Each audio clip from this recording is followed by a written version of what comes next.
রাজযোগ শিক্ষা, চিন্তা, কল্পনা ও ধ্যান। স্বপ্নে ও চিন্তায় আমরা যে বৃত্তি অর্থাৎ কল্পনা প্রয়োগ করিয়া থাকি, তাহাই সত্যে উপনীত হইবার উপায় হইবে। কল্পনা শক্তি অধিক প্রবল হইলে বিষয়বস্তু দৃষ্ট হয়। অতএব কল্পনা সহায়ে আমরা শরীরকে সুস্থ অথবা পীড়িত অবস্থায় আনতে পারি। যখন কোনো বস্তু আমাদের দৃষ্টিগোচর হয়, তখন মস্তিষ্কের অণুপরমাণুগুলির অবস্থান নলের ভিতর দিয়া নানা রঙের কাঁচখণ্ডের প্রতিফলন দ্বারা দৃষ্ট কারুকার্যের ন্যায় হইয়া থাকে। মস্তিষ্কের অণুপরমাণুগুলির ঐরূপ সংস্থাপন ও সংযোগের পুনঃপ্রাপ্তি স্মৃতি বলিয়া অভিহিত হয়। ইচ্ছা শক্তি যত প্রবল হয়, মস্তিষ্কের পরমাণুগুলির পুনর্বিন্যাসের সফলতা তত অধিক হইয়া থাকে। দেহকে আরোগ্য করিবার একটিমাত্র শক্তিই আছে এবং ওই শক্তি প্রত্যেক ব্যক্তির মধ্যে বিদ্যমান। ঔষধ ওই শক্তিকে উদ্দীপিত করে মাত্র। দেহের মধ্যে যে বিষ প্রবেশ করিয়াছে, ওই শক্তি দ্বারা তা বিতাড়িত হয় এবং দেহের রোগ ওই সংগ্রামের বহিঃপ্রকাশ। যদি ঔষধের দ্বারা দেহপ্রবিষ্ট বিষ দূরীভূত করিবার শক্তি উদ্দীপিত হইয়া থাকে, চিন্তা শক্তির দ্বারা ইহা অধিকতর স্থায়ীভাবে উদ্দীপিত হয়। ক্রিয়ার সময় যাতে আদর্শ শাস্ত্রের স্মৃতি জাগরিত হয় এবং সুস্থ থাকাকালীন মস্তিষ্কের পরমাণুগুলির যে অবস্থায় ছিল, পুনর্বিন্যাসের সময় আবার সেরূপ অবস্থা লাভ করিতে পারে, সেই জন্য স্বাস্থ্য ও শক্তি সম্বন্ধীয় চিন্তায় কল্পনার আধিপত্য প্রয়োজন। ওই অবস্থায় শরীর মস্তিষ্কের অনুসরণ করিবার প্রবণতা লাভ করে। পরবর্তী ক্রম হইল আমাদের ওপর অপরের মনের ক্রিয়ার দ্বারা উক্ত প্রণালীতে উপনীত হইতে পারা। ইহার বহু দৃষ্টান্ত প্রত্যক্ষ দেখা যায়। যে উপায়ে এক মনের ওপর অপর মনের ক্রিয়া করিয়া থাকে, তাহা শব্দ। সৎ ও অসৎ চিন্তাগুলির প্রত্যেকটি প্রভাব সম্পন্ন শক্তি এবং এই বিশ্ব ঐরূপ চিন্তা দ্বারা পরিপূর্ণ। অনুভূত না হইলেও কম্পন যেমন চলিতে থাকে, সেরূপ কার্যের রূপায়িত না হওয়া পর্যন্ত চিন্তারূপেই বিদ্যমান থাকে। উদাহরণস্বরূপ বলা যাইতে পারে, ঘুষি না মারা পর্যন্ত হাতের মধ্যে উহার শক্তি সুপ্ত অবস্থায় থাকে। অবশেষে উহা কার্যে রূপান্তরিত হইয়া ঘুষিতে পরিণত হয়। আমরা সৎ ও অসৎ উভয়বিধ চিন্তার উত্তরাধিকারী।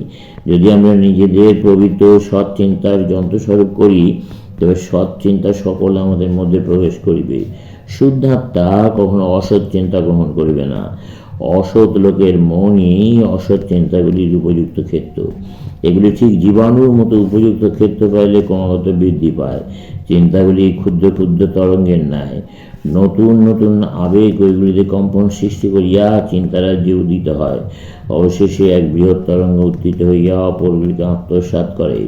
প্রতি 500 বৎসর অন্তর এই বিশ্বজনীন চিন্তা প্রবাহের পুনরুত্থান ঘটে এবং তখন এই বৃহৎ তরঙ্গটি অন্যান্য ক্ষুদ্র তরঙ্গগুলিকে নিঃশেষে আত্মসাৎ করিয়া শীর্ষস্থান অধিকার করে।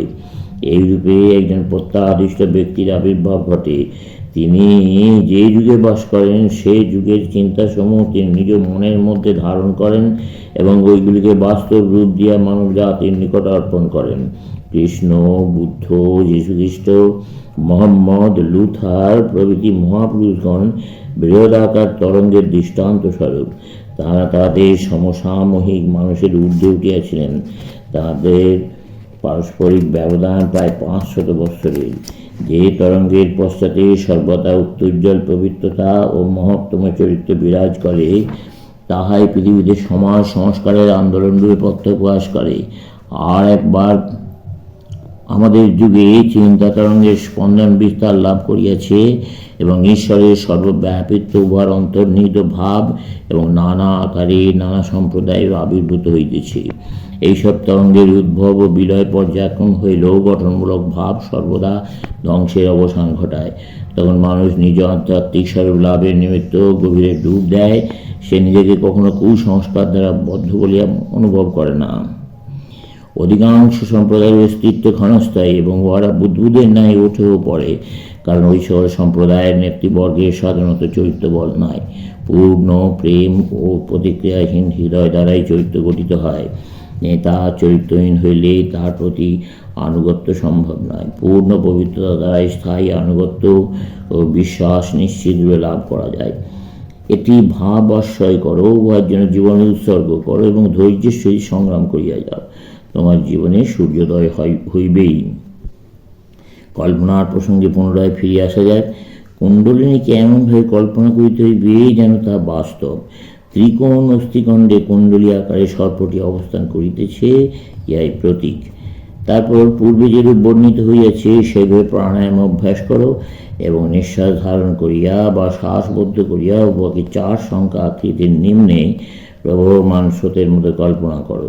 স্রোত যখন নিম্নতম অংশে উপনীত হয় তখন উহা ত্রিকোণা অবস্থিত সর্পটিকে আঘাত করে এবং ফলে সর্পটি মেরুদণ্ডের মধ্য দিয়ে ঊর্ধ্বে উত্থিত হয়। এরূপ চিন্তা করো। চিন্তা দ্বারা প্রাণ প্রবাহকে ত্রিকোণ অভিমুখে পরিচালনা করো। দৈহিক প্রণালী আমরা এখন শেষ করিলাম এবং এই অংশ হইতে মানসিক প্রণালীর আরম্ভ।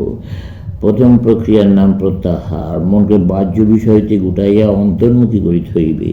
দৈহিক প্রণালী শেষ হইলে মনকে ইচ্ছামতো দৌড়াইতে দাও, বাধা দিও না, কিন্তু সাক্ষীর ন্যায় এবার গতিবিধির উপর দৃষ্টি রাখো।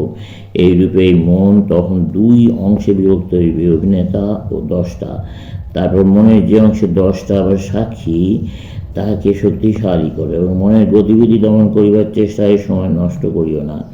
মন অবশ্যই চিন্তা করিবে, কিন্তু ধীরে ধীরে, এবং ক্রমশ সাক্ষী যখন তার কার্য করিয়া যাইবে, অভিনেতা মন অধিকতর আয়ত্ত হইবে, এ পর্যন্ত না তোমার অভিনয় বন্ধ হইয়া যায়। দ্বিতীয় প্রক্রিয়া ধ্যান। একে 2 ভাগে বিভক্ত করা যায়। আমরা স্থূল দেহধারী এবং আমাদের মনোরূপ চিন্তা করিতে বাধ্য। ধর্ম এই প্রয়োজনীয়তা স্বীকার করে এবং বাহ্যরূপ ও অনুধ্যানে সাহায্য করে। কোনো রূপ ব্যতিরেকে তুমি ঈশ্বরের চিন্তা করতে পারো না। চিন্তা করিতে গেলে কোনো না কোনো রূপ আসিবেই, কারণ চিন্তা ও প্রতীক অবিচ্ছেদ্য। সেই রূপের উপর মন স্থির করিতে চেষ্টা করো। তৃতীয় প্রক্রিয়া ধ্যানাভ্যাস দ্বারা এই অবস্থা লাভ করা যায় এবং যা যথার্থ একাগ্রতা। মন সাধারণত বৃত্তাকারে ক্রিয়া করে। কোনো একটি বিন্দুতে মন নিবদ্ধ করিতে চেষ্টা করো, অবশ্যই ফললাভ। মন এই অবস্থায় উপনীত হইলে আরোগ্যকরণ, জ্যোতির্দর্শন ও সর্বপ্রকার যৌগিক শক্তি লাভ হয়। মুহূর্তের মধ্যে তুমি এই চিন্তা প্রবাহ কারোর প্রতি প্রয়োগ করিতে পারো, যেমন যীশুখ্রিস্ট করিয়াছিলেন, এবং সঙ্গে সঙ্গে ফল লাভ করিবে।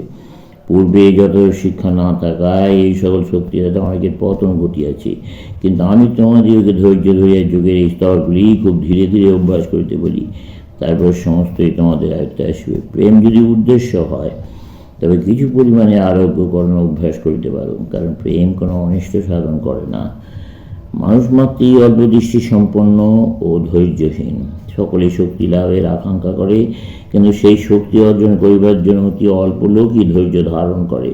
সে বিতরণ করিতেই উৎসুক, কিছু সঞ্চয় করিবে না। অর্জন করিতেই দীর্ঘ সময় প্রয়োজন, কিন্তু খরচ করিতে অল্প সময় লাগে। সুতরাং শক্তি অর্জন করিবার সঙ্গে সঙ্গে তা অপচয় না করিয়া সঞ্চয় করো। এর উপর প্রত্যেকটি তরঙ্গ দমন করিলে তা তোমার অনুকূলে সমতা রক্ষা করে। অতএব ক্রোধের পরিবর্তে ক্রোধ প্রদর্শন না করাই উত্তম কৌশল। সকল নৈতিক বিষয়েই এই নিয়ম প্রযোজ্য। যীশুখ্রিস্ট বলিয়াছিলেন, অন্যায়ের প্রতিরোধ করিও না। এই উপদেশ যে কেবল নীতিসঙ্গত তাহা নয়, সত্যই ইহা উত্তম পন্থা। ইহা আবিষ্কার না করা পর্যন্ত আমরা মর্ম হৃদয়ঙ্গম করি না, কারণ যে ব্যক্তি ক্রোধ প্রদর্শন করে সে শক্তির অপচয় করিয়া থাকে। মস্তিষ্কে ওই সকল ক্রোধ ও ঘৃণা সমাবেশ হইতে পারে। এরূপ সুযোগ মনকে দেওয়া সঙ্গত নয়। রসায়ন বিজ্ঞানের মৌলিক উপাদান আবিষ্কৃত হইবার সঙ্গে সঙ্গে রাসায়নিকের কার্য সমাপ্ত হইবে। একত্ব আবিষ্কৃত হইবার সঙ্গে সঙ্গে ধর্মবিজ্ঞান পূর্ণত্ব লাভ করে এবং বহু সহস্র বছর পূর্বে এই একত্ব লব্ধ হইয়াছে। মানুষ পূর্ণ ঐক্যে উপনীত হয় তখনই যখন সে বোঝে আমি ও আমার পিতা এক। সমাপ্ত।